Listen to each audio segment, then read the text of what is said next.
નમસ્કાર વિદ્યાર્થી મિત્રો, આપ સૌનું ગુજરાતી પાઠશાળામાં હાર્દિક સ્વાગત છે. વિદ્યાર્થી મિત્રો, આજે આપણે ધોરણ 8 વિષય ગણિત પ્રકરણ નંબર 2 એક ચલ સુરેખ સમીકરણ કે જે સ્વ અધ્યયન પોથીના ભાગ નંબર 2 ની અંદર આપેલું છે, આજે આપણે એનું સંપૂર્ણ સોલ્યુશન જોવાના છીએ.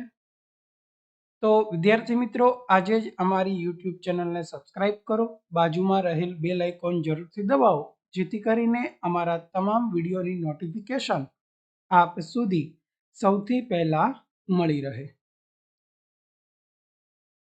પહેલો પ્રશ્ન યોગ્ય વિકલ્પ પસંદ કરી જવાબ આપવાનો છે.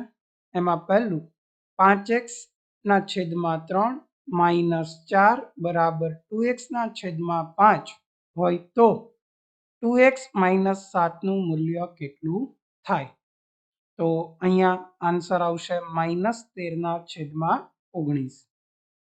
બીજું, નીચે આપેલ પૈકી કયું સુરેખ સમીકરણ છે? તો અહીંયા x ની 2 ઘાત છે તો આ ઓપ્શન ન આવે, અહીંયા y નો વર્ગ છે ન આવે, અહીંયા માત્ર 4 છે તો સમીકરણ નથી. અહીંયા ઓપ્શન ડી એ સુરેખ સમીકરણ છે.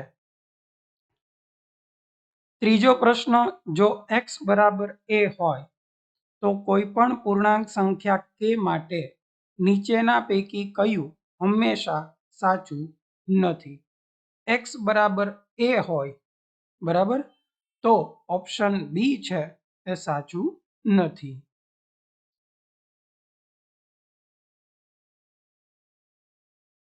ત્યારબાદ પ્રશ્ન નંબર 2 ખાલી જગ્યા પૂરો. સુરેખ સમીકરણમાં ચલની મહત્તમ ઘાત ખાલી જગ્યા હોય તો સુરેખ સમીકરણમાં ચલની મહત્તમ ઘાત જે છે એ એક જ હોય. પાંચમો પ્રશ્ન કે 3x માઇનસ 4 બરાબર 1 માઇનસ 2x નો ઉકેલ. તો આ 2x આ બાજુ આવે તો પ્લસ થાય તો અહીંયા 5x થઈ જાય, માઇનસ 4 સામે જાય તો પ્લસ થાય તો અહીંયા 5 થઈ જાય. તો x બરાબર 5 ના છેદમાં 5 એટલે x ની વેલ્યુ 1, એટલે આનો ઉકેલ છે 1 મળે. છઠ્ઠો પ્રશ્ન, ગણતરી કરીને જવાબ આપવાના છે. 3t minus 2 upon t plus 2t plus 3 upon 2 is equal to t plus 7 upon 6. તો અહીંયા સૌ પ્રથમ આપણે લસા લઈએ તો આને આપણે જે છે એ 2 વડે ગુણવું પડે અને આને આપણે 3 વડે ગુણવું પડે. તો આને પણ આપણે 3 વડે ગુણવું પડશે, અને 2 વડે, અને આને જે છે એ 3 વડે. તો 2 ગુણ્યા 3t માઇનસ 2 છેદમાં 3 ગુણ્યા 2 વત્તા 3 ગુણ્યા 2t પ્લસ 3 છેદમાં 2 ગુણ્યા 3 અને 6t પ્લસ 7 છેદમાં 6. અંદર ગુણાકાર કરીએ, 3 અને 2 નો ગુણાકાર એટલે 6t, 2 અને 2 નો ગુણાકાર માઇનસ 4, અહીંયા 6t, 3 3 નો ગુણાકાર 9 આખાના છેદમાં 6. તો અહીંયા 6t minus 4 plus 6t plus 9 upon 6 is equal to 6t plus 7 upon 6. હવે આ 6 છે એ આ બાજુ ગુણાકારમાં જશે અને આ 6 અહીંયા, તો આ 6 આની સાથે ગુણાકારમાં જાય, 6 ગુણ્યા 6t માઇનસ 4 વત્તા 6t વત્તા 9 અને અહીંયા 6 ગુણ્યા 6t વત્તા 9. હવે આ 6t 6t એટલે 12 વખત t, અને આ 9 અને માઇનસ 4 એટલે વત્તા 5. તો હવે 12 6 72t, 6 પંચા 30, 6 ગુણ્યા 6 એટલે 36t, 6 ગુણ્યા 7 એટલે 42. 36t આ બાજુ આવે એટલે માઇનસ થાય, 30 સામે જાય તો માઇનસ થાય, તો 72t માઇનસ 36t બરાબર 42 માઇનસ 30. આ બંનેની બાદબાકી છે 36t, આ બંનેની બાદબાકી 12, તો t બરાબર 12 ના છેદમાં 36 એટલે t બરાબર 1 ના છેદમાં 3. ત્યારબાદ સાતમો પ્રશ્નનો ઉકેલ મેળવવાનો. 3 ગુણ્યા 5x માઇનસ 7 વત્તા 2 ગુણ્યા 9x માઇનસ 11 બરાબર 4 ગુણ્યા 8x માઇનસ 7 માઇનસ 111. તો આપણે પહેલા કાઉન્સ છોડીએ. 3 ગુણ્યા 5x 15x, 3 ગુણ્યા માઇનસ 7 માઇનસ 21, 2 ગુણ્યા 9 પ્લસ 18x 2 ગુણ્યા 11 એટલે -22 બરાબરના બરાબર 8 ચોક 32x 7 ચોક 28 પણ -111 આ 15x અને 18x બંને પ્લસ છે તો સરવાળો 33x -21 -22 એટલે -43 બરાબર 32x -28 -111 એટલે -139 32x આ બાજુ આવે તો કેવા થાય -43 સામે જાય તો કેવા થાય પ્લસ તો 33x -32x બરાબર 43 -139 તો આ બેની બાદબાકી x અને આ બંનેની બાદબાકી -96 તો x ની વેલ્યુ એટલે કે ઉકેલ -96 મળે।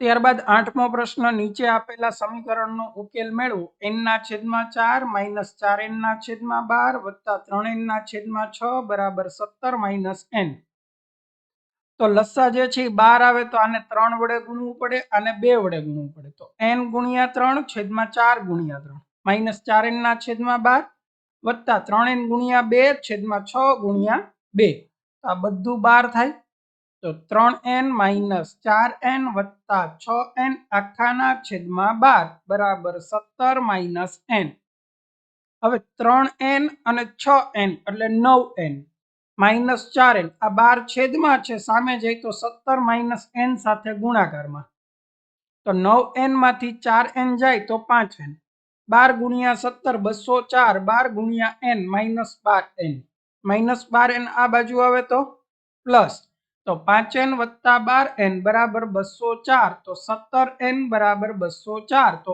n બરાબર 204 ના છેદમાં 17 એટલે આનો ભાગ જે છે એ ચાલે 12 વડે તો n બરાબર 12। 9મો પ્રશ્ન આપેલા સમીકરણનો ઉકેલ મેળવો તો 1 - 4x બરાબર 2 - 5x આ 5x આ બાજુ આવે તો પ્લસ થાય 1 સામે જાય તો માઇનસ થાય તો 5x - 4x બરાબર 2 - 1 5x માંથી 4x જાય તો x 2 માંથી 1 જાય તો 1 તો x બરાબર 1। ત્યારબાદ 10મો પ્રશ્ન નીચે પૈકી એક ચલ સુરેખ સમીકરણ કયું છે તો ઓપ્શન ડી છે એક ચલ સુરેખ સમીકરણ છે। અહીંયા બે ચલ છે એટલે આ ન આવે અહીંયા અસમતા છે ન આવે આનું સાદું રૂપ આપો તો મહત્તમ ઘાત 2 આવે એટલે આ પણ ન આવે।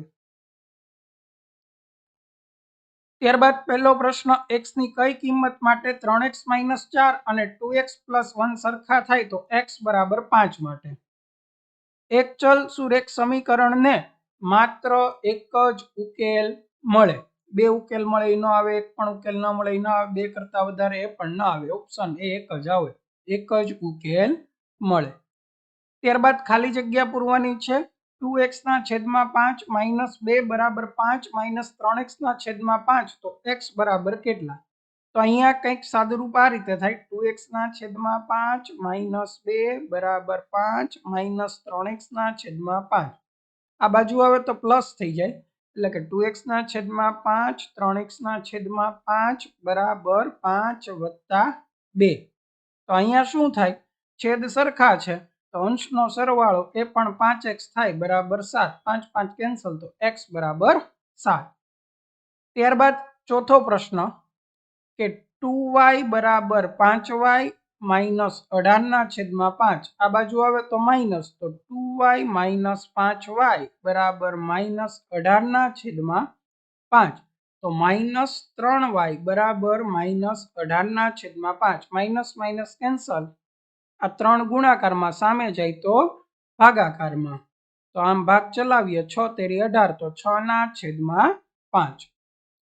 ત્યારબાદ પ્રશ્ન નંબર 3 ગણતરી કરી જવાબ આપવાના છે 4t - 3 - 3t + 1 = 5t - 4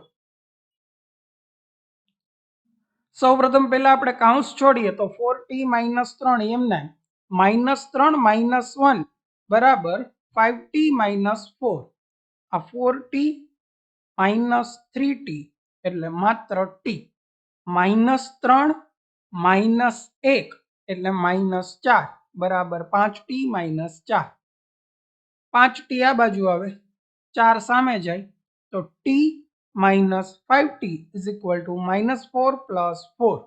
તો આનું સાદુરૂપ 0. તો -4t બરાબર 0. તો t બરાબર 0 ના છેદમાં -4. તો t ની કિંમત 0. છઠ્ઠો પ્રશ્ન 2x - 1 છેદમાં 5 બરાબર 3x + 1 છેદમાં 3. તો 3 અહીંયા ગુણાકારમાં જાય, 5 અહીંયા ગુણાકારમાં. તો 3 ગુણ્યા 2x - 1 5 ગુણ્યા 3x + 1. 3 દુ 6x, 3 એકુ 3, 5 તેરી 15x, 5 એકુ 5. તો આવું સ્ટેપ મળે. 15x આ બાજુ આવે માઇનસ થાય, 3 સામે જાય પ્લસ થાય. તો 6x - 15x 5 + 3 સાદુરૂપ -9x બરાબર 8. તો x બરાબર 8 ના છેદમાં -9. તો x બરાબર -8 ના છેદમાં 9. આ આપણને આન્સર મળે. વિદ્યાર્થી મિત્રો, ધોરણ 8 સ્વઅધ્યયન પોથી ભાગ નંબર 2 માં ગણિત વિષયનું ચેપ્ટર નંબર 2 એક ચલ સુરેખ સમીકરણ નું સંપૂર્ણ સોલ્યુશન અહીંયા પૂર્ણ થાય છે. જો વિદ્યાર્થી મિત્રો તમને અમારો વિડીયો ગમ્યો હોય તો વિડીયોને લાઈક કરો, ચેનલને સબસ્ક્રાઇબ કરો અને બાજુમાં રહેલ બેલ આઇકોન જરૂરથી દબાવો, જેથી કરીને અમારા વિડીયોની નોટિફિકેશન આપ સુધી સૌથી પહેલા મળી રહે. Thank you for watching.